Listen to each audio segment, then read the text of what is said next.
Hi, this is Jeff with Guitar 21. Today we're going to do a 5-minute deep dive into the AmbiVerb Headrush effect. We've got a lot to cover in 5 minutes. Let's get started. Here's what the dry signal sounds like.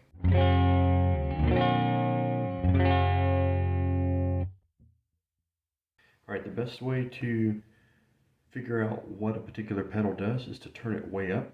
That way you know what the pedal can do and understand where you might need to adjust your modulation or other settings. But if you can't tell what the overall sound is, you don't know what to look at. So we're going to start with a mix at 100%. On this AmbiVerb reverb pedal, one of the things that does for you is gives you a swell sound.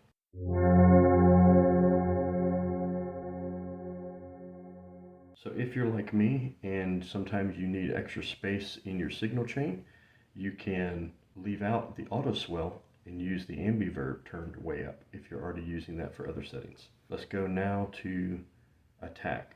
For me, this was a little bit confusing at first as what the attack meant. We take it up to 100. I want you to hear the difference in the way that swell sound works.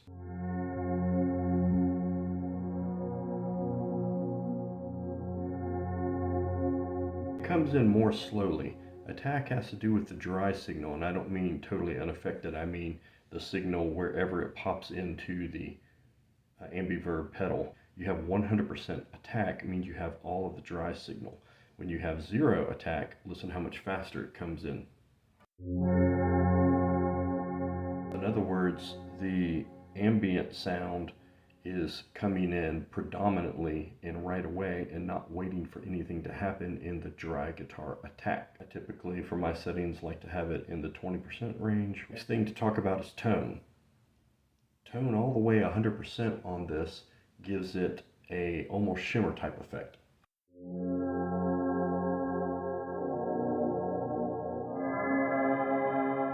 Emphasizing those high mid sounds.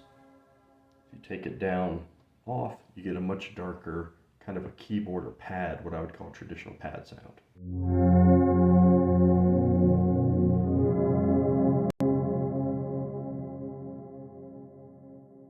Let's also talk about modulation, because this is a key component.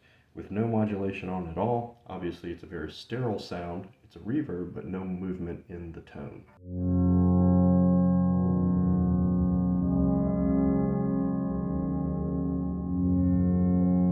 100% modulation, it gets to get into the ridiculous area. For my personal taste. For me, anything above 60 tends to be a little much. 60 is about as high as I would normally go.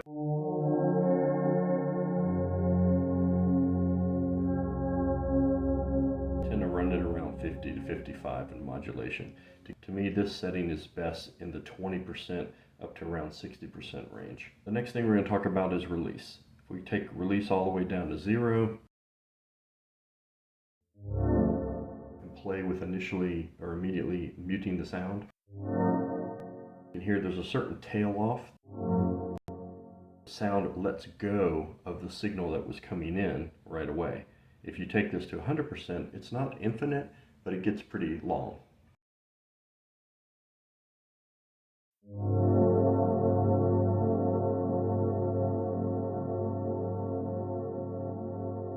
It takes much longer before it releases its effect on the tone.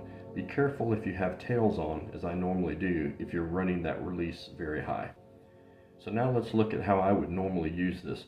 I normally run my mix somewhere around 40%.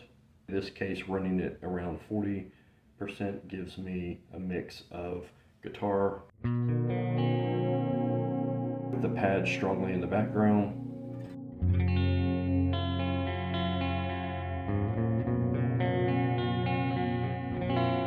so if I'm playing at church or I'm trying to play a chord progression where the guitar sound is kind of leading things, I still get a strong pad. That's very useful if you're live looping. It takes one extra step out. You can get the pad and the guitar chord progression sounds at the same time, rather than needing to lay down a whole entire pad of the progression and then come back and play chords over that. You can do both at once. This has been a deep dive into the AmbiVerb pedal in the Headrush. Thanks for watching. I hope that you'll like and subscribe.